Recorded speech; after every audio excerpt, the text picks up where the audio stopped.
Hello traders, welcome to the volume vision. So traders, आज की video में discuss किया जाएगा ट्रेडिंग जर्नल को। देखिए, हर एक ट्रेडर का डिफरेंट डिफरेंट जर्नल हो सकता है, लेकिन मेरे पॉइंट ऑफ व्यू से ये एक परफेक्ट जर्नल माना जाएगा। कुछ इंपॉर्टेंट पॉइंट है जो हम इग्नोर करते हैं, लेकिन हमारे लिए बहुत ज्यादा इंपॉर्टेंट है मेंशन करना अपने जर्नल में। एक क्वेश्चन जो मोस्टली देखा जाता है, जो हर एक स्टूडेंट पूछता है कि हमें अपनी क्वांटिटीज को कब बढ़ाना चाहिए ताकि हम लोग मार्केट से अच्छा पैसा कमा पाए। क्योंकि देखिए, अगर आपके पास क्वांटिटीज कम है तो डेफिनेटली आपको प्रॉफिट भी छोटा ही होगा, और क्वांटिटीज आपके पास अच्छी खासी है तो प्रॉफिट भी आपको बड़े बड़े होंगे। लेकिन एक प्रॉफिट होने से पहले क्वांटिटीज को जो बढ़ाने का प्रोसेस होता है वो कैसे होता है? वो होता है हमारे एक स्टेटिकल डेटा से। ये स्टेटिकल डेटा बहुत ज्यादा इंपॉर्टेंट होता है, क्योंकि यही हमें मार्केट में बताता है कि आपने कितनी ट्रेड को विन किया है, लॉसेस कितने किए, आपने कहां पर गलतियां की है। ये सारी चीजें मार्केट में आपको जर्नल के थ्रू ही देखने के लिए मिलती है। मोस्टली कौन से सेटअप आपके विनिंग है, कौन से सेटअप पर आपको लॉसेस हो रहा है, ये आइडेंटिफिकेशन मिलती है। एक परफेक्ट सेटअप और स्ट्रेटेजी आपको देखने के लिए मिलती है। मैंने आपको बताया था कि हमारे पास डिसीजन रिस्क भी होता है। ये मोस्ट इंपोर्टेंट होता है हमारे मनी रिस्क से भी। अगर आपका डिसीजन ही गलत है तो आप कितना भी बेस्ट मनी मैनेजमेंट कर लो, रिस्क मैनेजमेंट कर लो, आप कभी प्रॉफिटेबल वहां पर नहीं हो पाओगे। और रही बात कि मार्केट में आप बोल पाओ कि मुझे मार्केट में 2 साल 3 4 साल हो गए हैं मार्केट में, लेकिन फिर भी जब भी मैं क्वांटिटीज को बढ़ाता हूँ तभी मेरा लॉसेस होना स्टार्ट हो जाता है। तो उसका सिंपल सा एक ही रीजन है कि आपके पास वहां पर कोई भी एक स्टेटिकल डेटा नहीं है जो आपको वहां पर कॉन्फिडेंस दे पाए। ये स्टेटिकल डेटा ही आपको क्वांटिटीज को बढ़ाने का मौका देगा। जब आप उसको प्रूफ कर दोगे, स्टेटिकल डेटा से आपको प्रूफ लेना है, एक सर्टिफिकेट लेना है कि अगर मेरी ट्रेड काफी ज्यादा विनिंग रेट पर जा रही है तो फिर मैं क्वांटिटीज को बढ़ा सकता हूँ। अदरवाइज मार्केट में आप 10 साल भी काम कर लो और आपके पास कोई स्टेटिकल डेटा नहीं है तो आप कभी भी क्वांटिटीज को एक प्रॉपर वे से नहीं बढ़ा सकते हो, और एक अच्छा पैसा कभी मार्केट से बना के नहीं जा सकते। ये तो देखिए कुछ साइकोलॉजी है, मार्केट की साइकोलॉजी बातें हैं जिसको हम कितना भी डिस्कस कर ले वो कभी कम नहीं होगा। लेकिन आज की वीडियो में हम लोग सिर्फ और सिर्फ जनरल की बात करेंगे। कुछ इंपॉर्टेंट पॉइंट होंगे। आपको करना क्या है, आपको एक डायरी बनानी है। पर डे का एक पेज आपको ये लिखना है, जो भी आप ट्रेड आप कर रहे हो उसके लिए एक पेज होना चाहिए। अगर आपकी 2 ट्रेड है पर डे तो दोनों ट्रेड आपको लिखनी है, इस ऐसे ही आपको लिखनी है।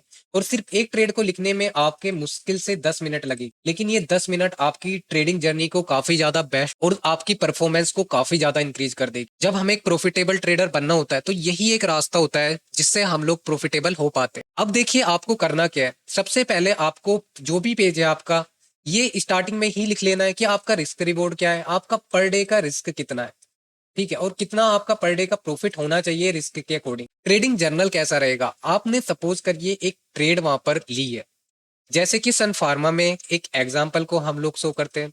जैसे सन फार्मा में आपने ट्रेड को एग्जीक्यूट किया तो आपको लिखना है कि सन फार्मा में ट्रेड को एग्जीक्यूट किया। आप जिस पेज पर लिख रहे हो आप वहां पर डेट को मेंशन कर सकते हो, ताकि अगर आपको कभी पीछे जाके बैक टेस्टिंग भी करनी हो तो उसका बेनिफिट रहे। फिर आपको लॉस लिखना है कि आज जो मैंने ट्रेड ली है उसमें मुझे कितना प्रॉफिट हुआ है या कितना लॉस हुआ है। उसके बाद आता है रीडिंग स्किल। ये कुछ पॉइंट्स है देखिए जो बहुत ज्यादा इंपॉर्टेंट है, जिसको मेंशन करना बहुत बहुत ज्यादा इंपॉर्टेंट है। और अगर आप इन सब चीजों को मेंशन करोगे तो आपको डेफिनेटली आपकी ट्रेडिंग जर्नी में ग्रोथ होते हुए नजर आए। सबसे पहले आपको लिखना है, अपने आप को मार्किंग देनी है। आपको अपना ही एग्जाम, देखिए ट्रेडिंग में आपका कोई यहाँ पे टीचर नहीं है कि आपकी गलतियों को सिखाए या आपको बताए कि आप क्या गलती कर रहे हो। आप अपने टीचर भी खुद हो और स्टूडेंट भी खुद हो। तो आपको यहाँ पर रीडिंग स्किल के बेसिस पर अपने आप को मार्क देने हैं आउट ऑफ 10 में से। रीडिंग स्किल क्या है हमारी, ये हमारी है चार्ट रीडिंग, कि जो आपने चार्ट को रीड किया है उसके बेसिस पर जो ट्रेड लिया है। सबसे पहले कभी कभी देखिए क्या होता है, हम लोग अगर कोई स्टॉक्स हमने आइडेंटिफाई किया है तो हम लोग उसमें प्री डिफाइन एनालिसिस करके रखते हैं। प्री डिफाइन में हम लोग पहले से ही रखते हैं कि हमें यहाँ पर ट्रेड एग्जीक्यूट करना है, यहाँ पर हमें बाइंग साइड ही ट्रेड को एग्जीक्यूट करना है। स्टॉक सिलेक्शन हम लोग सब पहले से ही फाइंड आउट करके रखते हैं, ठीक है। तो वहां पर रीडिंग स्किल हमेशा आपकी परफेक्ट मिलेगी। लेकिन कभी कभी मार्केट में क्या होता है कि जो भी आपने स्टॉक सेलेक्ट किए है या जो भी आपने ट्रेड सोचा है वो आपको ट्रेड नहीं मिली। तो आपने क्या किया, आपने फास्टली वहां पर कोई अनदर स्टॉक्स या सेक्टर या निफ्टी जो भी आपको पसंद हो, अगर वहां पर आपने उसको फास्टली सिलेक्ट किया, आपने चार्ट को रीड किया, ठीक है। अब वो जल्दी में किया या काफी आपने पेशेंसली एनालाइज करते हुए उस चार्ट को रीड किया है, मार्केट को उस चीज से कोई फर्क नहीं पड़ता। लेकिन आपको उसको मार्क देना है कि मैंने जो चार्ट रीडिंग करी है उसके हिसाब से सन फार्मा में जो मैंने चार्ट रीडिंग करी है उसको मुझे आज कितने मार्क देने चाहिए। अगर मैं परफेक्ट ट्रेड कर रहा हूँ तो ये मार्किंग जितना ज्यादा बेटर हो उतना ज्यादा बेस्ट है। सबसे पहले तो आपकी चार्ट रीडिंग ही आती है। अगर आप चार्ट रीडिंग ही गलत कर रहे हो, यानी कि आप प्राइस एक्शन को ही नहीं समझ रहे हो, तो क्या ही आप ट्रेड को एग्जीक्यूट करोगे, क्या ही आप डिसीजन लोगे मार्केट में कि मुझे यहां से बाय करना है या सेल करना है। ठीक है, तो सबसे पहला जो इंपॉर्टेंट पॉइंट आता है वो होता है हमारा चार्ट रीडिंग का। इसको आपको मार्क देना है कि इस ट्रेड में मैंने चार्ट के बेसिस पर कितने मार्क मुझे मिलने चाहिए। उसके बाद आता है डिसीजन स्किल। डिसीजन स्किल को भी मार्क करना बहुत ज्यादा इंपॉर्टेंट है कि जो मैंने डिसीजन लिया इस चार्ट के बेसिस पर कि मुझे बाय करना है या सेल करना है, और एंट्री उसके बाद आती। तो यहाँ पर एक डिसीजन लिया जाता है। ये डिसीजन में हम लोग बाइंग और सेल को देखते हैं कि जो मैंने आज सोचा, अगर मैंने बाइंग साइड सोचा तो क्या मार्केट बाइंग साइड का मोमेंटम कर पाया, या सेलिंग सोचा तो सेलिंग साइड मोमेंटम कर पाया। अगर एसएल हिट हुआ तो यानी कि मेरे डिसीजन में कोई गलती रही होगी, तो अपने डिसीजन को वहां पर नोट डाउन करना है। ठीक है, तो सबसे पहले चार्ट रीडिंग आपको करनी है, उसके बाद एक डिसीजन स्किल को आपको मार्क करना है कि डिसीजन मैंने जो लिया वो सही था या गलत था, उसके हिसाब से आपको मार्किंग करना है। फिर आता है आपका एग्जीक्यूशन। अब आपको ट्रेड को एग्जीक्यूट करना है। ठीक है, आपने सब कुछ देख लिया। अब ये होता है थोड़ा सेटअप के बेसिस पर। अब आपने जो भी सेटअप देखा अपना, उसके हिसाब से क्या मैंने परफेक्ट उसी हिसाब से ट्रेड एग्जीक्यूट किया है या मैंने अपने रूल्स को ब्रेक किया है। अब जैसे देखिए सेटअप कुछ भी हो सकता है, जैसे ब्रेकआउट्स हो सकते हैं, ब्रेकडाउन हो सकते हैं, रिटेस्ट हो सकता है। तो जो भी सेटअप आपका है वहां पर, या इंडिकेटर कोई भी अनदर इंडिकेटर के बेसिस पर आप एंट्री को ले रहे हो, तो क्या उसमें सारे रूल्स फॉलो हुए हैं जो एक रूल होने चाहिए मेरी ट्रेडिंग डिसिप्लिन में, एक ट्रेडिंग रूल में जो सारे रूल होते हैं, क्या वो मैंने फॉलो किए हैं जब मैंने ट्रेड को एग्जीक्यूट किया। उसको आपको मार्किंग करना है। फिर क्या करना है आपके, जब भी देखिए आप ट्रेड लेते हो, ये सबसे ज्यादा इंपॉर्टेंट है हमारे लिए कि उस टाइम की साइकोलॉजी, जब आप ट्रेड एग्जीक्यूट कर रहे हो तब आपके अंदर क्या क्या चीजें आ सकती है वो आपको लिखना है वहां पर। कि जब मैं ट्रेड ले रहा था मुझे एक फोमो हो रहा था कि कहीं ये ट्रेड मिस ना हो जाए, तो मैं अर्ली एंट्री कर लेता हूँ, ठीक है, फास्ट एंट्री कर लेता हूँ। या फिर आप उस ट्रेड में ओवर कॉन्फिडेंट हो कि ये ट्रेड मैंने बाइंग साइड लिया है तो ये बाइंग साइड ही जाएगा। या आपको लॉसेस का फियर है कि कहीं मेरा लॉस ना हो जाए। या ऐसे भी होता है कि कई बार आपका पास्ट लॉसेस, जैसे आप डेली ट्रेड कर रहे हो और आपके लॉसेस होते जा रहे हैं, तो आपके दिमाग में यही आ रहा हो कि आज भी मैं अगर ट्रेड करूं तो मुझे वहां पर लॉस ना हो जाए, वो डर आना। कॉन्फिडेंट हो आप उस पर, या आप ट्रेड एग्जीक्यूट जो कर रहे हो कि जो मैं ट्रेड एग्जीक्यूट कर रहा हूँ कहीं वो लॉस रिकवरी की साइकोलॉजी से तो नहीं कर रहा हूँ कि मेरे दिमाग में आ रहा है कि यहाँ से मार्केट जो मेरा पहला लॉस हुआ है तो उस लॉस रिकवरी के बेसिस पर मैं ट्रेड को एग्जीक्यूट कर रहा हूँ। या रिवर्स, रिवेंज, कंफ्यूजन, ग्रीड, ये सारी चीजें आपको उस टाइम की लिखनी है। इसीलिए पर डे आपको ये लिखना होगा, अदरवाइज आप भूल जाओगे कि मुझे वहां पर कौन सा इमोशन आया था। उस इमोशन को लिखिए, भले ही वहां पर आपको प्रॉफिट क्यों ना हो जाए, लेकिन उस साइकोलॉजी को लिखिए। कि क्योंकि जब आप मेंटेन करोगे, आप बार बार देखोगे कि मुझे लॉसेस का फियर हो रहा है, फियर हो रहा है, फियर हो रहा है, तो आप इसको कम करने की कोशिश करोगे। अगर आप देखोगे मैं फोमो में अर्ली ट्रेड एंट्री एग्जीक्यूट कर रहा हूँ, तो आप फिर पेशेंस रखोगे। और अगर आप गलती से रिवर्स और रिवेंट ट्रेड कर रहे हो तब भी आपको बेनिफिट मिलेगा कि ये क्या कर रही है, आपको ओवर ट्रेड करा रहे हैं। तो इन चीजों को लिखना बहुत ज्यादा इंपॉर्टेंट है। उस साइकोलॉजी को लिख लीजिए तुरंत ही, ये बॉक्स बना के आप रख लीजिए। जब ट्रेड एग्जीक्यूट हो जाए तो सारी चीजें नोट डाउन कर लीजिए। ये सारी चीजें तो आपकी एक ट्रेड एग्जीक्यूशन से पहले आप लिख ही सकते हो। बाकी जो बचता है वो आपका पीएनएल बचता है कि पीएनएल लास्ट में रिजल्ट क्या आ रहा है मार्केट का। उसके बाद देखिए सिंगल पेज पे आपको यही एक काम करना है। एक ट्रेड का सिंगल एक पेज रहेगा, आपको पूरा नोट डाउन करना है। उसके बाद आपको सेटअप लिखना है कि ठीक है मैंने ट्रेड को एग्जीक्यूट कर लिया, मैंने किस सेटअप पे ट्रेड को एग्जीक्यूट किया। आप उसको थोड़ा ड्रॉइंग के थ्रू भी बना सकते हो। एज ए पेन के बेसिस पर आप उसको थोड़ा नोट डाउन भी, आप डायरेक्टली भी लिख सकते हो, या आप थोड़ा अगर आप डायरी में लिखते हो तो थोड़ा सा वहां पे ड्रॉइंग कर सकते हो कि किस कैंडल को देख के या डेली टाइम फ्रेम की किस एनालिसिस के बेसिस पर आपने ब्रेकआउट सेटअप लिया, रिटेस्ट पर ट्रेड को एग्जीक्यूट किया, रिवर्सल सेटअप किया, या सपोर्ट पर आपने सपोर्ट के आइडेंटिफिकेशन देखे तो बाइंग साइड के ट्रेड को एग्जीक्यूट किया, रेजिस्टेंस पर रेजिस्टेंस की कंफर्मेशन के बाद सेलिंग ट्रेड को एग्जीक्यूट किया। ये कुछ भी सेटअप्स होते हैं तो उसको थोड़ा लिख लेना है कि मैंने ये सेटअप देख के आज ट्रेड को एग्जीक्यूट किया।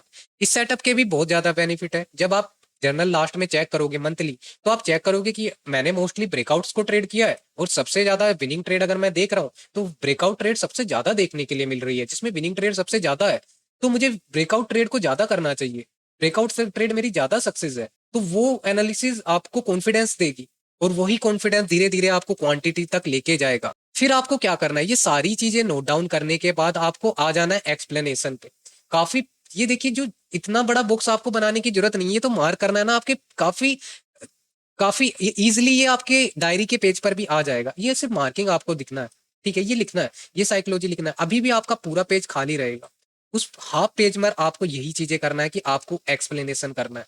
जो भी ट्रेड लिया अपने तरीके से जैसे आपको कंफर्ट लगे, आप उसको हिंदी में लिख लीजिए, इंग्लिश में लिख लीजिए, ड्राइंग कर लीजिए, जैसे आपको कंफर्ट लगे आपको चार्ट को एक्सप्लेन करना है। और वो एनालिसिस आपकी होगी कि चार्ट पे मुझे ऐसा क्या क्या दिख रहा था, ये तो सेटअप की बात है, लेकिन मैं क्या क्या चीजें ऑब्जर्व कर रहा था उस टाइम पे, ऑब्जर्वेशन आपको लिखना है वहां पर, एक्सप्लेन करना है अपने ऑब्जर्वेशन को कि मैं मार्केट में हायर हाइज बनते देख रहा था, लोअर लोस बनते देख रहा था, मार्केट कंसोलिडेट हो रहा था, वॉल्यूम्स वहां पर क्या आ रही थी, निफ्टी 50 और सेक्टर कैसे परफॉर्मेंस कर रहे थे उस टाइम पर, और लिक्विडिटी तो मार्केट में नहीं थी। तो वो जो भी आपको समझ आ रहा है एक्सप्लेनेशन आप अपने व्यू से कर सकते हो, वो कुछ भी हो सकता है। ये एक्सप्लेनेशन आप बाद के लिए आपको ज्यादा बेनिफिट है, लेकिन जब आप ओवरऑल मंथली जर्नल देखोगे ना, तो सिंपली आप इस बॉक्स से ही सारी चीजें समझ आ जाए कि कितनी परफेक्ट मैं रीडिंग कर रहा हूँ, कितने अच्छे मैं डिसीजन ले पा रहा हूँ, एग्जीक्यूशन में कितना परफेक्ट कर रहा हूँ, और जब मैं ट्रेड ले रहा हूँ तो मेरे पास कौन से इमोशंस आ रहे हैं। उन इमोशन को जब आप नोट डाउन करोगे डेली डेली, आपको पता होगा कि मेरे पास्ट लॉसेस मुझे कॉन्फिडेंस लूज कर रहे हैं, तो ये आपको काफी ज्यादा बेनिफिट देंगे। वीडियो को ज्यादा बड़ा नहीं करूंगा, सिंपली काफी सिंपल ट्रेडिंग जर्नल होगा, और ये मेंटेन करना बहुत ज्यादा इंपॉर्टेंट है। क्वांटिटी जब भी बढ़ाता हूं तो लॉसेस आने स्टार्ट हो जाते हैं, फिर से मुझे क्वांटिटीज को कम करने के बाद फिर से रिकवर करना पड़ता है। तो वो मिस्टेक्स क्या थी, मैं सिंपली आपको एक मिस्टेक बताऊंगा जो मैंने अपनी मिस्टेक की है। मैंने पूरा ट्रेडिंग जर्नल लिखता था कि कौन सा सेटअप मैं देख रहा हूँ, कैसे मैं ट्रेड को लिख कर रहा हूँ, volumes trader, as a volume trader मैं हर एक वॉल्यूम को ऑब्जर्व करता था कि इस वॉल्यूम का क्या बेनिफिट मार्केट में रहा है, ये क्या अपसाइड की वॉल्यूम है, डाउन साइड की वॉल्यूम है, या प्रॉफिट बुकिंग की में वॉल्यूम है, या मैनिपुलेट करने वाली वॉल्यूम्स है। वॉल्यूम भी डिफरेंट डिफरेंट तरीके की होती, ये सारी चीजें मैं लिखता था, विनिंग लॉसेस भी लिखता था। लेकिन एक फिर भी इतनी ट्रेड को लिखते लिखते लिखते लिखते मेरे पास कोई एक स्टेटिकल डेटा नहीं आया, क्योंकि मैंने वहां पर अपने डेज को काउंट नहीं किया। स्टार्टिंग में मैं लिखता था, पर मैं अपने सारी चीजों का जर्नल होते हुए सिर्फ एक मिस्टेक मेरे पास रही है, जो हुई है कि एटलीस्ट कि मैंने अगर 30 डेज ट्रेड की है तो 30 में से मैंने कितने ट्रेड में विन किया है या लॉस किया है। अब वो नोट्स इतने ज्यादा हो गए हैं कि उनको पढ़ पाना, उनको दोबारा देख पाना कि मैं मंथली कितना लॉसेस कर रहा हूँ, कितना प्रॉफिट कर रहा हूँ, वो चीजों का मैं एक अंदाजा नहीं लगा पा रहा। कितने सेटअप्स मैंने ट्रेड, क्योंकि देखिए सेटअप्स एक नहीं होते, हर एक ट्रेडर के पास डिफरेंट डिफरेंट सेटअप होते हैं। ब्रेकआउट ट्रेड के अलग setup, reversal, reversal, breakdown, range, consolidate, हर एक के पास इतने सारे सेटअप्स होते हैं। वो सबको ही अप्लाई करता है, ऐसा नहीं है कि उसके पास कोई फिक्स एक ही स्ट्रेटेजी होती है एक सेटअप की। हर एक ट्रेड को करने के लिए डिफरेंट डिफरेंट सेटअप्स होते हैं, लॉजिक वही रहता है, स्ट्रेटेजी वही रहती है, बस प्राइस एक्शन की समझ अलग होती है। तो ये मिस्टेक सबसे ज्यादा रही है। डेटा भी काफी मेरे पास है, लेकिन अब वो डेटा इतना ज्यादा हो गया है कि उसको रीड करना, उसको समझ पाना कि कहाँ पर लॉस हुआ, कितना प्रॉफिट हो रहा, कितनी ओवरऑल ट्रेड लॉसेस गई है, प्रॉफिट गई है, कि स्टेटिकल डेटा नहीं आ पा रहा है। तो ये मिस्टेक हुई है। बाकी जर्नल में कोई कमी नहीं रही है लिखने में, काफी एक्सप्लेनेशन के साथ हर एक सेटअप को लिखते हुए कि कौन से सेटअप पे मैंने ट्रेड को एग्जीक्यूट किया, कंप्लीट डिटेल उसके बारे में लिखी। लेकिन मंथली जाके चेक नहीं किया है, बस डेटा एक लिखता चला गया, पूरा जो डेटा था, जो भी जर्नल था उसको लिखता चला गया, लेकिन मंथली एनालाइज नहीं करा कि मंथली एक 30 डेज में मैं कितने दिन प्रॉफिट कर रहा हूँ, कितने दिन लॉस कर रहा हूँ। ताकि काफी इजी हो जाता, अगर ओवरऑल मंथ के एंड में हम लोग ये चीजें करते हैं तो आपको काफी इजी फाइंड हो जाएगा कि 12 मंथ में, यानी कि पूरे साल, आप फिर काफी इजीली कैलकुलेट कर पाओगे कि पूरे साल में मैंने कितनी ट्रेड्स को विन किया है, कितनी ट्रेड को मैंने लॉस किया है। वो सारी चीजें आपको इजीली पता जो चलती है वो स्टेटिकल डेटा से ही पता चलती है। तो ये मिस्टेक ना हो। उसके बाद से देखिए मैंने ये चीजों को और मॉडिफाई किया है। पहले मैं भी ये चीजें नहीं लिखता था, साइकोलॉजी जरूर लिखता था, पीएनएल, प्रॉफिट, सेटअप, एक्सप्लेनेशन, ये सारी चीजें लिखता था, लेकिन इन 3 पॉइंटों ने, इन 4 पॉइंट ने काफी ज्यादा मुझे और इम्प्रूव किया है। ये साइकोलॉजिकल पॉइंट भी मैं नोट डाउन कर लेता था, लेकिन इस तरीके से नहीं।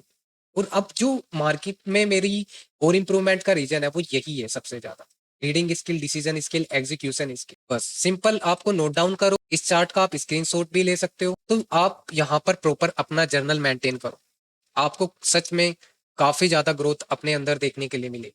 So thank you so much traders watching this video, thank you so much.